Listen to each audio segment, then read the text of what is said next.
Good afternoon, everyone, and welcome to IPFW's Mastodon Career Calls. Today's webinar is presented by Julie Dominguez, and Julie is the IPFW Equity Officer. She's also an IPFW alumni. She got her Master's in Communications here, and I'm really excited to have her as a speaker today. But before we get started, I want to take a moment real quick and thank our sponsors. Today's sponsor is Quincy Recycle, and information can be found on our website about current opportunities with that company. And I also want to thank the Office of Diversity and Multicultural Affairs for their sponsorship as well. We are recording this webinar, and we will be sending out the link to all the participants, and you can view our webinars on the Career Services YouTube account at any given point. So we'll go ahead and get started, and I'll turn it over to Julie. Thanks, Ashley. Hi, everybody. Today's webinar is going to be entitled Being Mean at Work, Harassment and Workplace Bullying. I am Julie Dominguez, and I am the Equity Officer here at IPFW in the Office of Institutional Equity. Earlier this year, I earned my graduate degree in communication, as Ashley stated. My concentration was in professional and organizational communication, and my synthesis project was actually about aggressive communication in the workplace. With an extended literature review, I didn't actually do any research on the ground here, either at IPFW or anywhere else. Just went over all of the research that is current and talking about what direction we could go with additional research. A little bit about me and my background. I have worked for a very long time. I won't say how long, but it's been for a long time. Prior to returning to school and getting my undergrad, finishing my undergrad degree and getting my master's degree, I was a paralegal. I practiced in a bankruptcy boutique firm, and we were a relatively small firm. And so because we were in a small environment, there were lots of interactions with the senior partners. However, one of those senior partners was not a fan of me. There was some continual targeting, I felt, and so I quit and decided that I was going to go back to school and finish my degree and go in a different direction. So that background prepared me for this particular position. As Equity Officer, I've been with the Office of Institutional Equity here at IPFW for about 4 years. The Office of Institutional Equity is the office where complaints of harassment and or discrimination are filed. We help to process any of those complaints. Although I don't make any of the decisions, I am an advocate for that process. Okay. Today's agenda. First thing I'm going to do is I'm going to give you a little bit of a disclaimer. I will be reading that to you in a moment.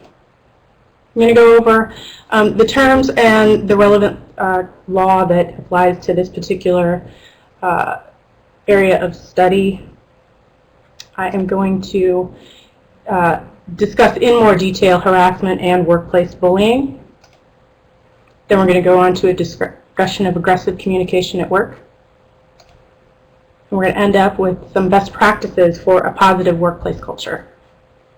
Feel free to type in your questions anytime. I'll try to work them in. If you take into consideration what this agenda is going to be, maybe there'll be a spot where they'll be more relevant than others. Okay, first the disclaimer. I like this picture. I think that it's funny. And reading that, or actually going over this movie called Horrible Bosses, there was this guy in particular was a horrible bully. So it makes me laugh. But first and foremost, I'm not an attorney. Nothing about this presentation can be considered as legal advice. The contents of this presentation are to be used for informational purposes only. If you personally feel that you're experiencing or witnessing a possible violation of rights, confer with your organization's appropriate administrator, an external agency of your choosing, and/or your personal legal counsel. Please bear this in mind that I'm not an attorney today when asking any questions. Okay, let's get started with some terms. Listed here now are terms that I'm going to use today. If you know them all, great. If you don't, then hopefully by the end of this presentation, you'll have a better handle on what they mean. We're going to go over harassment, hostile environment, workplace bullying, verbal and nonverbal aggressiveness, communicative traits, and communication competence. Okay. Title VII of the Civil Rights Act of 1964 is the code that provides federal protection against discrimination and harassment for individuals in the workplace. Put simply, discrimination is prejudice put into action. If you are discriminating against someone, you are interfering with their rights. Typically that involves some sort of an action that is measurable and that you can put your finger on, and that is where the harassment piece comes into play. This is the same code, the Title VII, that prohibits harassment. It protects individuals from offensive conduct. It is this harassment, when severe or pervasive, that creates a hostile environment that interferes with work performance. That moves us into the discussion about harassment itself. Harassment is unwelcome conduct that has the intent or effect of creating a work environment that is hostile or offensive. This kind of conduct must be severe or pervasive. And so what is harassment? What kinds of things? It can include offensive conduct such as offensive jokes, slurs, epithets, name-calling, physical assaults, threats, intimidation, ridicule or mockery, insults or put-downs, offensive objects or pictures in the workplace, and interference with work performance. It is through case law that the Title VII expansion to this piece of the code extends out to employers to give them the guidance and the other pieces towards what it is that's covered and what the employer is going to be responsible to monitor. So employers are required to try to prevent harassment and have to take those necessary steps to correct it if it's reported. If you witness harassment, you're required to report it. The EEOC has provided guidance, and they are the enforcement arm of this particular code. They've provided guidance as to employers that says, you know, hey, let's do some internal policies so that this can be handled at the lowest level possible and not always hitting the courts. Take care of it on that ground level, and then maybe it doesn't go anywhere else. So then these internal policies are what outline the processes of adjudication for any allegations of violation of rights. It is the conceptualization of harassment that has given the rise to the newer phenomenon which we're calling workplace bullying. Okay, workplace bullying. This can be all kinds of different things.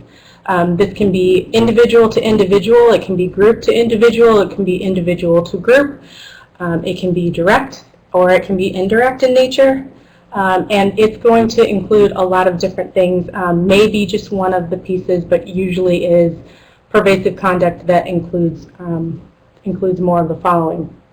So verbal aggressiveness. What is verbal aggressiveness? This verbal aggression denotes attacking the self-concept of another person instead of or in addition to the person's position on a particular topic of communication. It is inherently hostile and it intentionally hurts the recipient. Examples are character attacks, competence attacks, physical appearance attacks, teasing, cursing, as in damnation, like I'm cursing you to whatever particular place you'd want to curse them to. Can include ridicule, threats, swearing, and nonverbal behaviors. Kind of sounds like a lot of those components of harassment. Nonverbal aggressiveness is anything else that that other than just the words that are coming out of your mouth. So nonverbal signals, and they're also called nonverbal cues, are gestures, body language, posture, physical proximity, tone of voice, and chronemics, which is actually the use of time. So, for example, an example of workplace bullying could be if someone asks me for a meeting and I put it off and I put it off, and I don't work it into my schedule, so I use the time frame against that individual who has requested that I meet with them. Some other examples can be your facial expression, the direction of your gaze, eye contact or lack thereof, and voice volume and the inflection that you use. Nonverbal communication is said to account for 70% of total communication. So the total message that is being communicated between two people, it must be encoded, and then it must be presented to the receiver, and that receiver then has to decode and absorb, and then that perception is then going to it's going to then be the true message that goes on between those two in that interaction. Nonverbal and verbal communication should be congruent. In other words, if I am saying that I really like your dress, then all of my nonverbal cues should be in parallel with what the words are that are coming out of my mouth. I shouldn't raise my voice or have a sarcastic tone. In the event that a nonverbal message is not congruent with the verbal message, typically the perception is going to rely on those nonverbals rather than the verbals. Research on the workplace bullying has typically been focused on the lack of power that the target has. The target can't really necessarily change the circumstance, not on their own, and what the research has talked about is what kinds of things, what are the reactions. Until recently, then more research has been done lately by workplace bullying institutions that are popping up in different areas. The communication research area has two researchers, Naney and Lutkin-Sandvik, and they are seeking out the next step. And they are seeking to empower those targets to find alternatives to being able to stay in the workplace, to being able to deal with the situation without having any ill health effects or having any political repercussions or anything else. The basic tenet of a workplace environment is that you are going to trust those that you work with, and that is going to add value to your job satisfaction, as well as increasing your commitment to the organization. So the Workplace Bullying Institute is working to find different solutions to implore administrators to adopt a zero tolerance for incivility and or aggressive communication. It is their belief, and as most research is showing, that those are the precursors to workplace bullying and or harassment. In other words, we're looking for a cultural change here. We're looking for something that is going to change the workplace environment and change what your expectation is over to a nice place to work, and that there's not going to be those character attacks or aggression happening in the workplace. So in an effort towards awareness, next I'm going to discuss the connection between aggressive communication and communicative traits.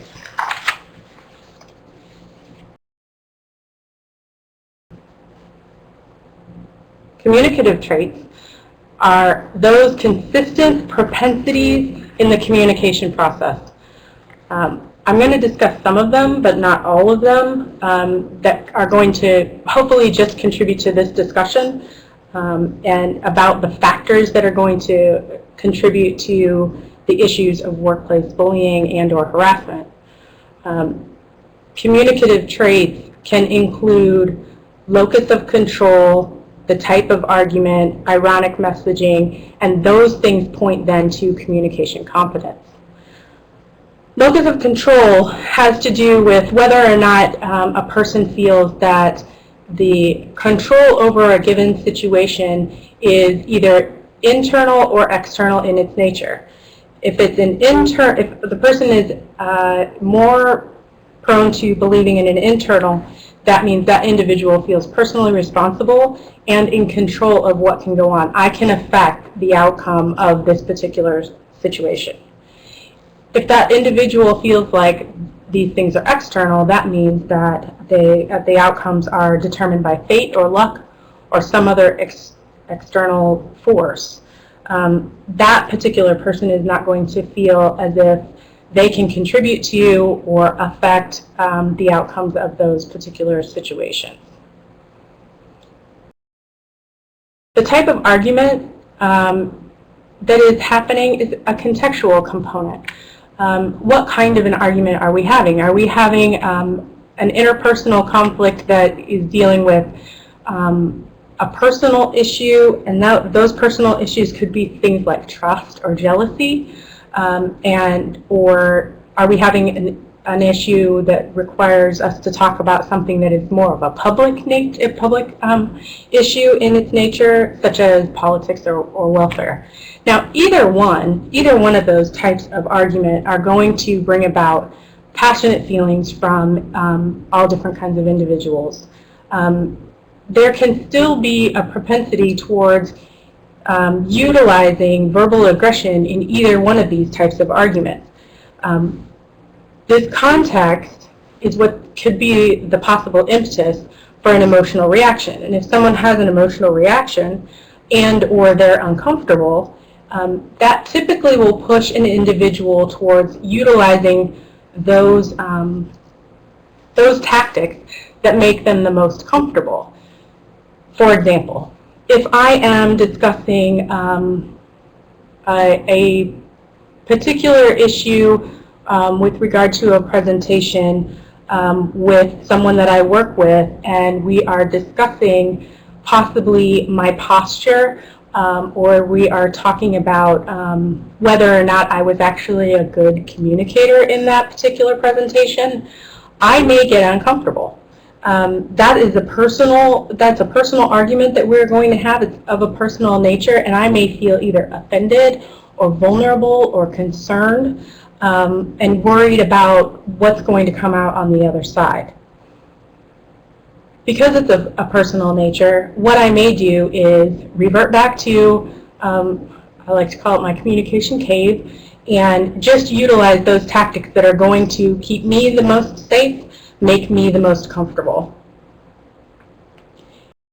The next type of communicative trait is to use ironic messaging. Ironic messaging is, sarcasm, and if you utilize sarcasm, there are reasons to use it. It's called strategic ambiguity, and that means that you are leaving yourself some room to be ambiguous about what the message is. So if you say, oh, well, I'm just joking, or no, I didn't really mean that, because you put some sort of a tone over the top of it, or body language somewhere in there that could possibly make the message either humorous or ironic in some sense, then you're possibly using a strategy to see how that other person is going to react. If that other person is important to you, or that there is a particular message that you want to make sure that they hear or they don't hear, then possibly that gives you an out to save face or to keep that particular relationship on the level that you want to keep it.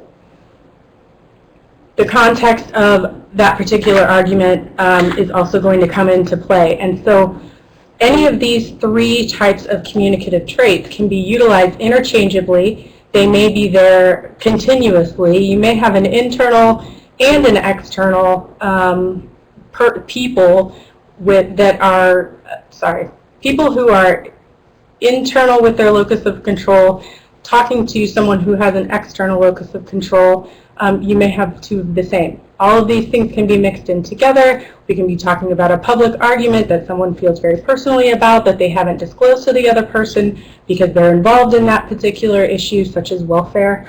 And that's going to change someone's reaction to another person. Communication competence is where this all points. So if I'm competent as a communicator, that means that I have that capacity to know, either consciously or subconsciously, the best use of all the components. And there are much more communicative traits and different components that can come into play in a communication than just these, but I know how to utilize all of those so that the message that I want to give to someone is the same message that is received. There is kind of a touch to feel about those kinds of things, and communication competence is a big part of what a subordinate will feel about a supervisor. Inherently, subordinates feel that the management is supposed to be competent. Now, does that always track with it? Together? Competence is not necessarily a precursor to power, and power is not synonymous with leadership. Having said that, there are those aggressive communicators who are generally perceived to have low communication competence. How are you going to deal with someone who has low communication competence on a continual basis? How do you work back and forth with that person? There's a good possibility to have those messages that are being sent by that person misread, or that there has to be a lot of clarification conversations that are going on while you're having those interactions. So the communicative traits discussed here are by no means comprehensive. I think that this is an important piece of this discussion because it has to, a person who is communicating in a particular situation, especially at work, can back up, take a look at what all of these different pieces are, and it may not necessarily be in your everyday training, but once you hear it, then maybe you can incorporate it into the everyday life. So what are the best practices? For yourself, I think that it is important to know your own communicative traits. So understand who you are as a person, how you communicate, and what your preferences are. I can feel myself right now speaking with my hands. That's making me more comfortable.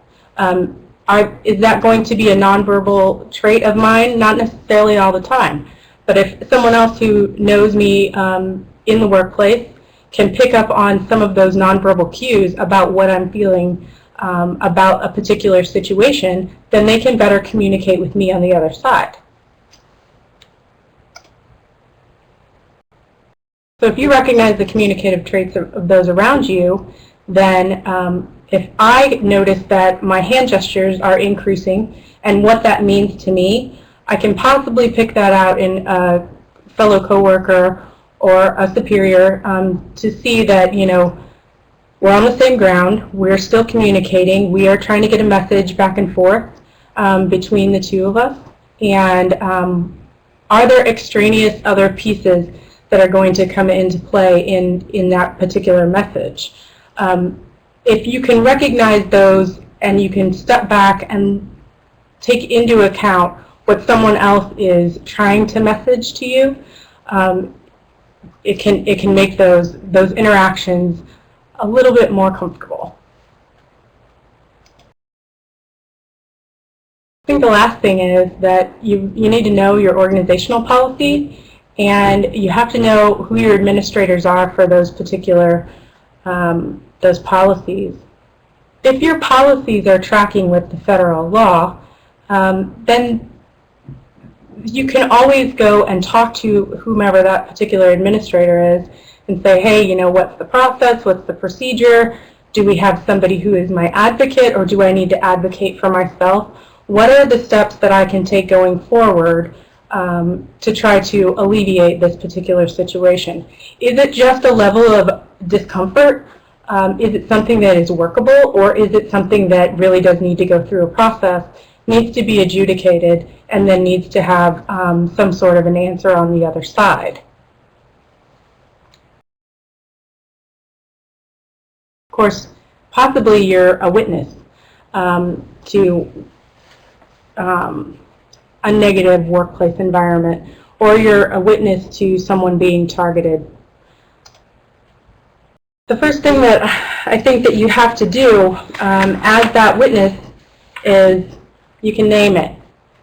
So, not necessarily out loud, it depends on what your tolerance is for confrontation.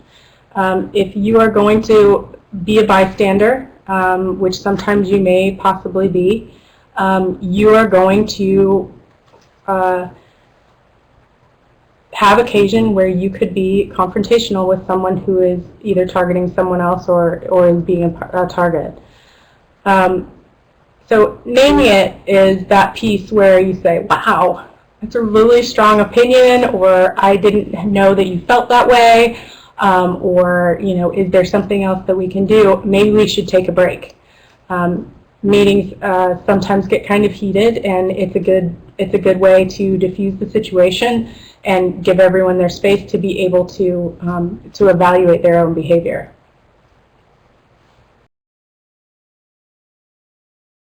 If you claim it, you can say, oh, you know, that's happened to me, or my boss was in a particular situation like that, or I used to work at this place and this happened all the time, and this is how, you know, I dealt with it.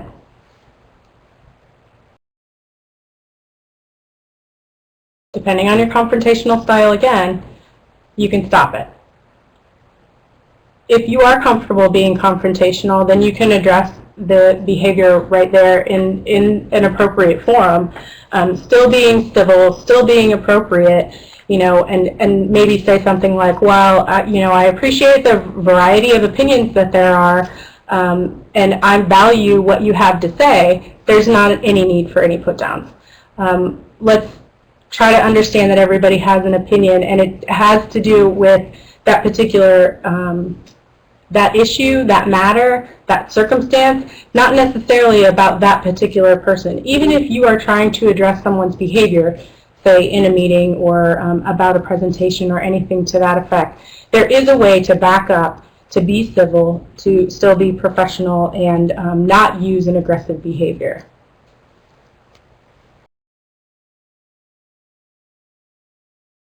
Here is a list of references, and I think that if anyone would like to do a little more background, at least from the presentation that I have given, you can email me, and I'll give you my my contact information, and I can send this out to you as well. Thanks for attending. I know that I've got still a lot of time left. I have plenty of time for questions, so feel free to type a question. First question that is in is, should you have a mediator when you try and stop it? A mediator is always a good idea. In particular, I can speak to IPFW's policies, and that says that you can always have a support person present when you have those kinds of meetings, that you can have someone there that doesn't speak for you, but that is going to support you. You can also ask for some sort of an intervention. A mediator, according to our policy, could be a contact person in an informal complaint, or could be HR in even less formal than an informal complaint, who can talk through the situation. That can be a mediator for two individuals. It can be a mediation where you're speaking to the contact person alone, and then that contact person is going to speak to the other party alone and kind of try to reach an agreement that way without being face-to-face. Face-to-face contact in mediation is fine as well. You don't have to have that person, however, it does work to your advantage. Other questions?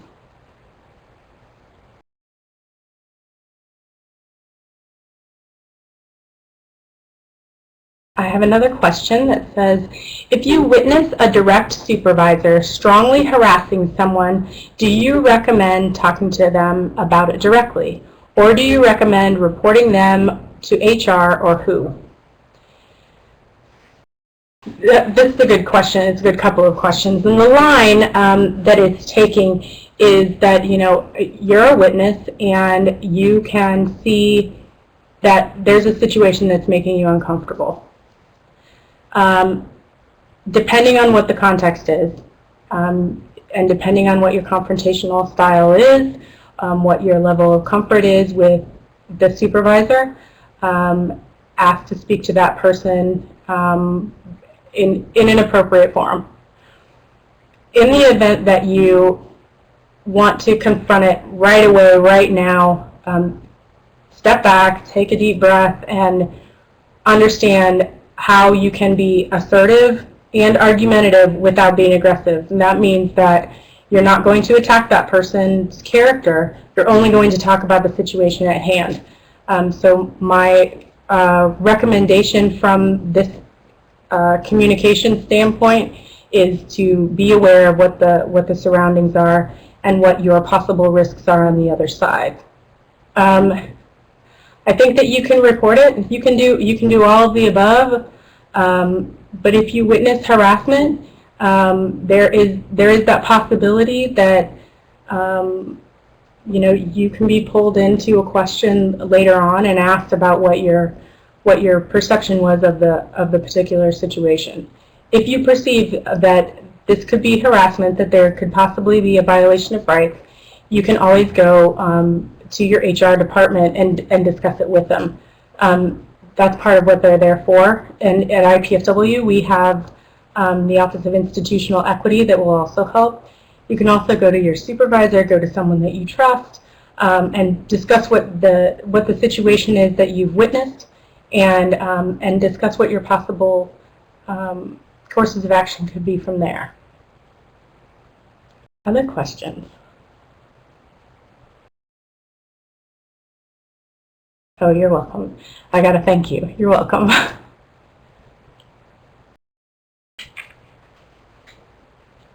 Okay, we still have quite a bit of time. If you want to go over some of the information, I know that I did go through it pretty quickly.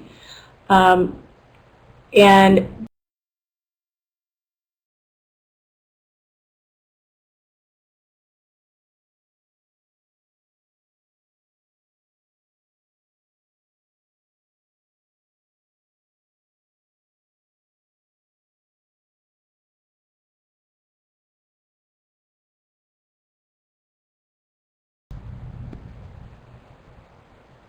okay. It doesn't look like anyone has any direct questions that they want to put into this forum. Here's my email address. I am happy to speak with anyone at any point. If I'm not the right person, I'll get you to the right person. That's important to me. And thank you so much for attending today, and I appreciate your time.